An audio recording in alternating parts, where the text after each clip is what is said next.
Hello दोस्त, एक बार फिर से स्वागत। तो आज हम लोग द्विघात समीकरण यानी क्वाड्रेटिक इक्वेशन के बारे में कुछ क्वेश्चंस यानी उसके जो रूट्स होते हैं जिनको हम जीरोस भी बोलते हैं उनकी प्रकृति के बारे में जानेंगे। तो एक बार फटाफट से सभी लोग द्विघात समीकरण पे जो क्वेश्चन प्रीवियस ईयर में आए हुए भी हैं ऐसे क्वेश्चंस भी हम लोग करेंगे। तो जितना इस वीडियो में हम लोग कर रहे हैं मुझे लगता है रेलवे एग्जाम्स के लिए वो काफी होगा। तो अगले 10 मिनट में आप द्विघात समीकरण के वो सभी मुख्य बिंदु सीख चुके होंगे जो कि एग्जाम के पॉइंट ऑफ व्यू से बहुत इंपॉर्टेंट है।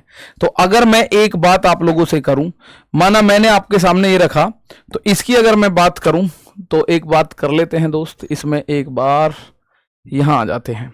तो मैं आप लोगों के सामने अगर द्विघात समीकरण के बारे में बोलूं तो द्विघात समीकरण यानी कि क्वाड्रेटिक इक्वेशन, द्विघात समीकरण यानी कि क्वाड्रेटिक इक्वेशन,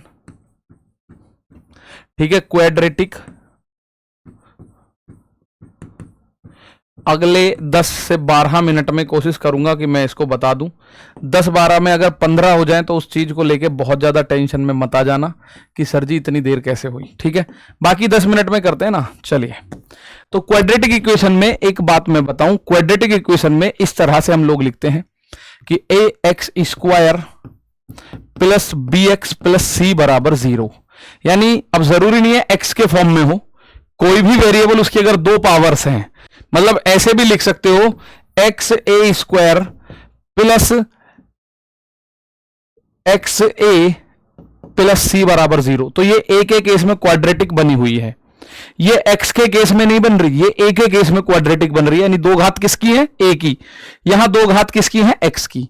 तो आप इसको समझेंगे जिसकी दो घात होंगी, तो जिसकी दो घात है उसके दो ही क्या होंगे? रूट्स बोलते हैं, जिनको हम जीरो बोलते हैं या मूल बोल देते हैं, ठीक है। तो यहां अगर मैं द्विघात समीकरण का सामान्य रूप लिखूं, द्विघात समीकरण का सामान्य रूप लिखूं, समीकरण का सामान्य रूप यदि मैं लिखूं तो मेरे प्यारे भाई उसका सामान्य रूप जो होता है वो होता है एक्स स्क्वायर माइनस मूलों का योगफल, सम ऑफ रूट्स, मूलों का योगफल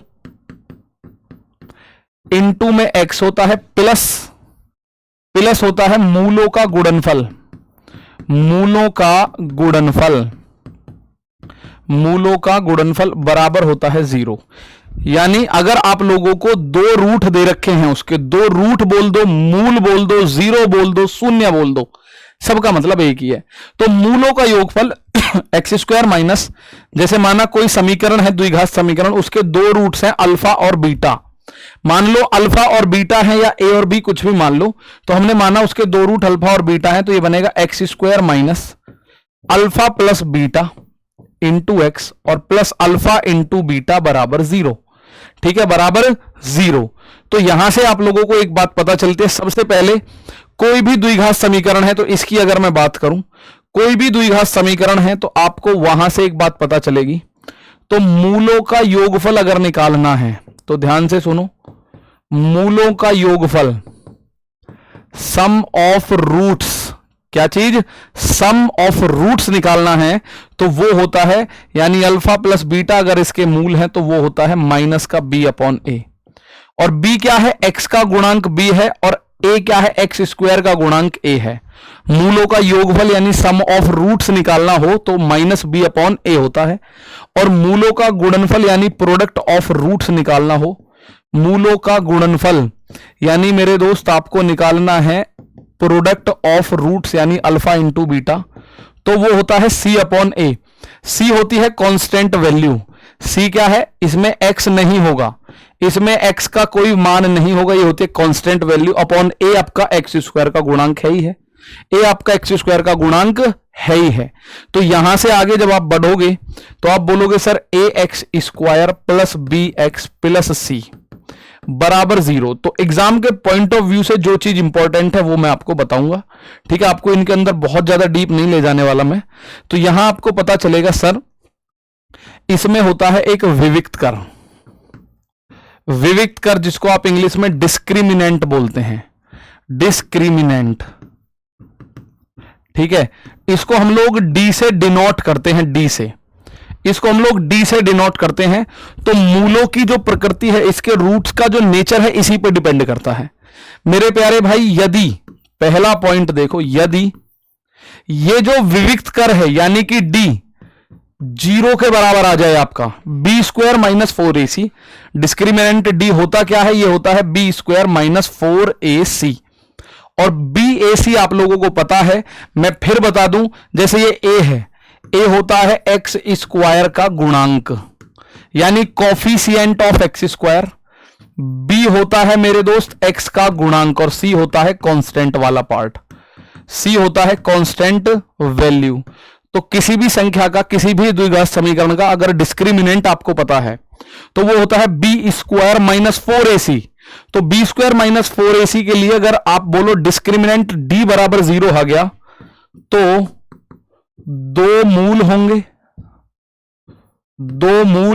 होंगे यानी इसके दो रूट्स होंगे, और आपके सामने इसके बारे में बता दूं, दोनों समान व रियल होंगे, रियल नंबर होंगे भाई, दोनों इमेजिनरी नंबर नहीं बनेगा, दोनों बराबर होंगे। अगर मैं आप लोगों से बोलूं अगर आपके पास दो रूट्स हैं तो वो क्या होंगे, वो दोनों रियल होंगे अगर डी बराबर 0 है।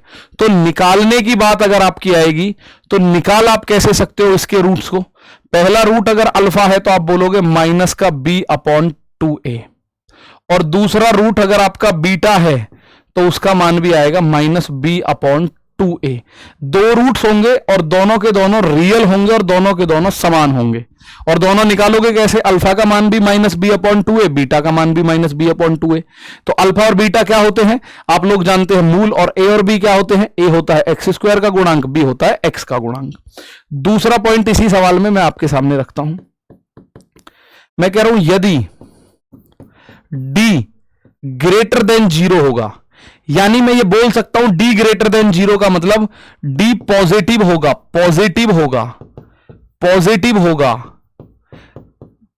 होगा, d ग्रेटर देन 0 होगा तो दो मूल होंगे, तो इस केस में दो मूल होंगे भाई, ये आप बोलोगे इसमें नया क्या है। अब ये कह रहा है दोनों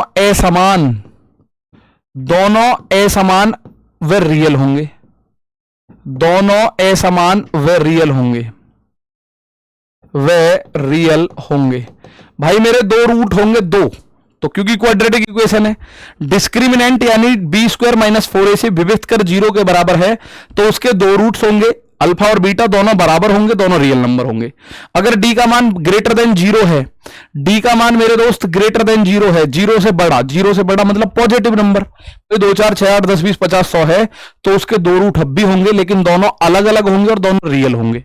तो निकाले कैसे जाएंगे, निकालने के लिए आपके पास होता है इसका श्रीधराचार्य फॉर्मूला, यानी अल्फा का मान होता है minus B plus under root में होता है बी स्क्वायर माइनस 4ac यानी कि डी अपॉन में 2a, और बीटा निकालना है तो ये होता है minus B minus under root में होता है डी अपॉन 2a।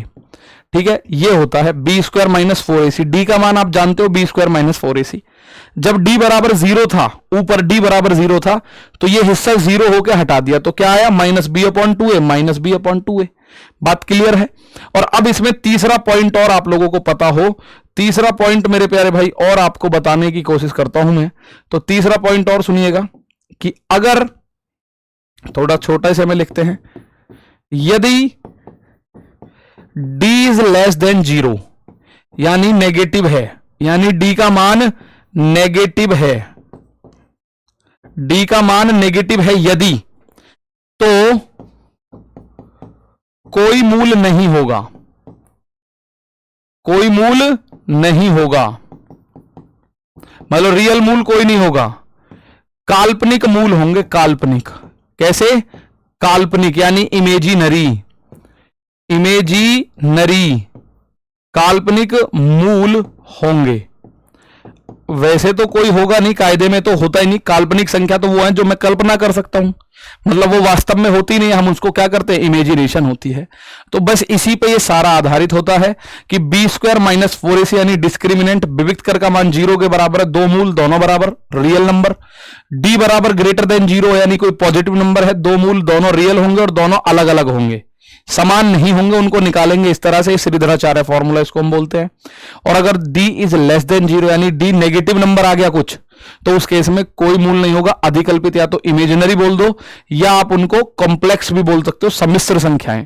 ठीक है, जैसे ये प्रीवियस ईयर में कौन कौन से क्वेश्चन पूछे गए हैं, जैसे इस बात को समझिएगा।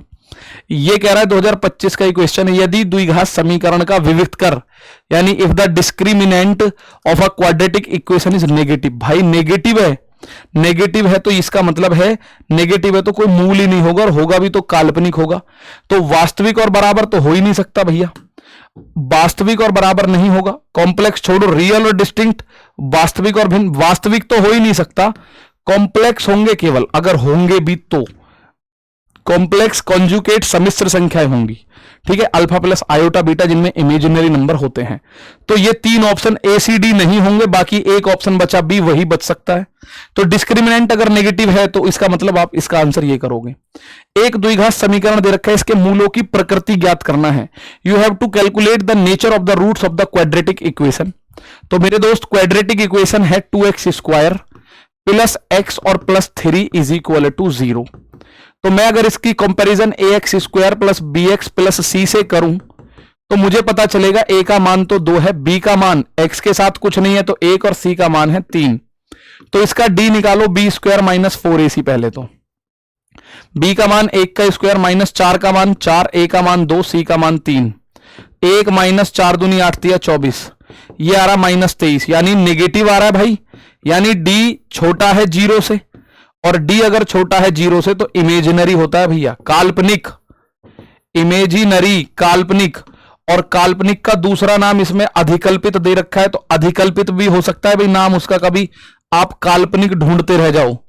अधिकल्पित बोले या इमेजिनरी बोले एक ही बात है, क्योंकि आपको क्या निकालना है, विविक्त कर, डिस्क्रिमिनेंट निकालना, और आप में उसी में आपका आंसर आ जाएगा। एक और क्वेश्चन, द्विघात समीकरण ये है 2x², तो मैं इसका b² माइनस 4ac निकालूं तो b का मान 4 है, 4 का स्क्वायर माइनस 4 गुणा a का मान 2, c का मान 8, 16 माइनस 8 दूनी 16 चौका 64। तो भाई ये जो भी आ रहा है नेगेटिव आएगा, और नेगेटिव का मतलब है इसके जो रूट्स होंगे वो कैसे होंगे, इसके रूट्स होंगे नो रियल रूट्स, कोई भी वास्तविक मूल नहीं होगा, काल्पनिक मूल होगा। इसके मूल होंगे ही नहीं, कोई भी वास्तविक मूल नहीं होगा, जो भी होगा वो काल्पनिक मूल होगा। तो इस तरह के क्वेश्चन आपको करने हैं, ये क्वेश्चन आपको परेशान नहीं कर सकते। इसके मूल ज्ञात करने हैं, कैसे होंगे, दो ये सब आए हुए क्वेश्चन हैं। तो b² माइनस 4ac की मैं बात करूं तो b² माइनस 4ac निकालो। अच्छा ये वैसे पूछ रहा है दोनों पॉजिटिव होंगे दोनों नेगेटिव होंगे, क्या होंगे, तो इसको जब आप सॉल्व करते हो तो ये होता है 2x² माइनस 15x प्लस 28। तो आपको कोई दो ऐसी संख्या ढूंढनी है जो गुणा करके 28 दूनी 56 बनती हूं, और जोड़ने पे आती हूं कितनी 15, वो भी माइनस का। 28 दूनी 56 बनती हूं और माइनस का आती हूं जोड़ने पे 15। 2x² minus 15x plus 28। तो कोई दो ऐसी संख्या मिल सकती है क्या कि भैया 56 होता है, 14 चौका 56, ठीक है, 14 चौका 56, 8 सत्ते भी 56 होता है, 8 गुणा 7, तो माइनस 8 गुणा माइनस 7 करोगे तो भी 56 है। तो आप लिख सकते हो 2x² माइनस का 8x माइनस का 7x। 15 को हमने माइनस 15 को ऐसे लिख लिया, ये बराबर 0 के रख देंगे हम, तो यहां 2x कॉमन लेंगे, यहां बचेगा x माइनस 4, यहां माइनस 7 कॉमन लेंगे, बचेगा x माइनस 4 बराबर 0। x माइनस 4 सारे में से कॉमन बचेगा, 2x माइनस 7 बराबर 0। जब x माइनस 4 को 0 के बराबर रखोगे तो x का मान आएगा 4, और 2x माइनस 7 को 0 के बराबर रखोगे तो 2x बराबर ये बनेगा 7, और x का मान 7/2, यानी 2 है, दोनों के दोनों पॉजिटिव है भाई, दोनों ऋणात्मक ऐसा नहीं है, वास्तविक नहीं है भाई, रियल नंबर तो है ही, एक पॉजिटिव एक नेगेटिव ऐसा भी नहीं है, दो मूल हैं और दोनों के दोनों पॉजिटिव हैं। दो मूल हैं और दोनों के दोनों क्या हैं, तो आप बोलोगे सर दोनों के दोनों पॉजिटिव हैं। तो इस तरह से आप लोगों के सामने क्वेश्चन और आया, इसका आंसर बताओगे। द्विघात समीकरण है 3x² माइनस 4x प्लस 2 का विविक्त कर ज्ञात करो। 3x² माइनस 4x प्लस 2, तो ये ax² plus bx plus c से अगर मैं कंपैरिजन करूं तो a का मान b का मान c का मान आपको सब पता है। b² यानी x का कॉपिशिएंट -4 है, उसका स्क्वायर -4 गुणा a है 3 और c है 2, 16 माइनस 4 तिया 12 दूनी 24, यानी आंसर आ रहा है -8। विविक्त कर है -8, तो ये तो +8 दे रहा है, ये खत्म, ये +8 दे रहा है, प्लस खत्म, तो -8 है, यानी कि डी जो है दैट इज लेस देन 0, 0 से छोटा नेगेटिव है, तो इसका कोई भी काल्पनिक मूल होंगे, ओरिजिनल मूल नहीं होगा कुछ भी। तो -8 विविक्त कर मूल काल्पनिक है, इसका मतलब तो साफ है मूल काल्पनिक होंगे, बिल्कुल होंगे भैया। आप बोलो जी इसमें ये कह रहा है मूल वास्तविक और भिन्न होंगे, वास्तविक तो हो ही नहीं सकते, जब नेगेटिव होगा तो वास्तविक तो हो ही नहीं सकते। उस केस में मूल क्या होंगे, काल्पनिक होंगे मेरे दोस्त। उस केस में मूल क्या होंगे, तो आप बोल सकते हो सर जी उस केस में मूल होंगे काल्पनिक। ठीक है, चलो जैसे ये क्वेश्चन है इसका आंसर आप करोगे, जैसे ये क्वेश्चन है इसका आंसर आप करोगे, तो इसका आंसर आप खुद से करोगे, कितना होगा। एक क्वेश्चन में आपको ये बता रहा हूं, इसका आंसर बताओ। एक समीकरण दे रखा है, इसके मूल ज्ञात करो। तो ये समीकरण है 3x² माइनस का 7x प्लस का 1 बराबर 0। तो यहां अगर मैं b² माइनस 4ac अपने दिमाग में देखूं, 7 7 49 माइनस 12, तो प्लस का आएगा जो भी आएगा, यानी 2 होंगे और दोनों अलग अलग होंगे, 2 होंगे और दोनों अलग अलग। और जब दोनों अलग अलग होते हैं तो उनको निकालने का तरीका क्या है, पहला निकलेगा -b प्लस अंडर रूट में b² माइनस 4ac अपॉन में 2a। तो b² माइनस 4ac अगर मैं इसका d निकालूं, b² माइनस 4ac, तो b का मान -7 का स्क्वायर माइनस 4 गुणा 3 गुणा 1, तो 49 माइनस 12, ये बनेगा 37। 37 पॉजिटिव है, तो ये बनेगा माइनस का b, यानी माइनस और माइनस का b है 7 प्लस अंडर रूट 37 अपॉन में 6। तो एक तो बनेगा आपका 7 प्लस रूट 37 अपॉन में 6, 7 प्लस रूट 37 अपॉन में 6, तो 7 प्लस रूट 37 अपॉन में 6, एक तो ये बनेगा। और बीटा क्या बनेगा, बीटा बनेगा -b माइनस अंडर रूट में d अपॉन 2a। तो माइनस b का मान 7 और माइनस ये हो गया रूट 37 अपॉन में 2a का मान 6 ही आएगा। तो 7 माइनस रूट 37 अपॉन में 6, दोनों मिल गए हमें alpha B beta B. 7 plus root 37 बटे 6, 7 माइनस रूट 37 बटे 6, तो ये रहा ऑप्शन। तो इस तरह से आप इसका आंसर निकाल सकते हो। 7 प्लस रूट 37 बटे में 6 और 7 माइनस रूट 37 बटे में 6, दो निकलेंगे, दोनों का आप आंसर निकाल सकते हो। एक क्वेश्चन ये आ गया, वह द्विघात समीकरण ज्ञात करना है जिसके मूल है 9 और 11। 9 और 11, तो द्विघात समीकरण का ओरिजिनल मैंने आपको स्टार्टिंग में ही बताया था। द्विघात समीकरण का ओरिजिनल पॉइंट कैसे लिखा जाता है, x² माइनस मूलों का योगफल इंटू x प्लस मूलों का गुणनफल। x² माइनस मूलों का योगफल क्या होगा, x² minus alpha plus beta into x और प्लस अल्फा इंटू बीटा बराबर 0। तो x² minus alpha plus beta, यानी कि दो मूल है 9 प्लस 11 इंटू एक्स और माइनस 9 गुणा 11 बराबर 0। तो x² माइनस 20x, ये प्लस का आएगा, प्लस 99 बराबर 0। x² माइनस 20x प्लस 99 बराबर 0। तो ये सवाल आप फटाक से कर दोगे, ऐसे क्वेश्चंस में कोई दिक्कत नहीं, केवल आपको मूल रखने हैं, आंसर आपका आ जाएगा। एक क्वेश्चन ये रहा, एक द्विघात समीकरण के मूलों का योगफल दे रखा है, यानी अल्फा प्लस बीटा, और उनका गुणनफल दे रखा है, द्विघात समीकरण ज्ञात करो। देखो ये अल्फा प्लस बीटा आप लोगों को दे रखा है, ये आएगा 4 माइनस 3√2 और उनका गुणनफल अल्फा इंटू बीटा माइनस 28 दे रखा है। तो द्विघात समीकरण होती क्या है, x² minus alpha plus beta into x और प्लस होती है अल्फा बीटा बराबर 0। अब इसका यूज करके ये कमेंट बॉक्स में आंसर करो। तो जो चीजें इसमें जरूरत की हैं वो हमने सारी चीजें सीखी हैं। तो आज इस क्वाड्रेटिक इक्वेशन को आप लोग देख रहे हैं, कल आप कुछ नया देखेंगे। यही एडवांस मैथ फॉर्मूला सीरीज में सब कुछ आपको मिलता रहेगा एडवांस मैथ का डेली। ठीक है, स्टार्ट हो चुकी है दोबारा से, लेकिन रिकॉर्डेड सेक्शन में होगी, तो दोस्त इसको रोज देखते रहना। थैंक यू, जय हिंद, जय भारत। जरूर बताना कैसी लगी है।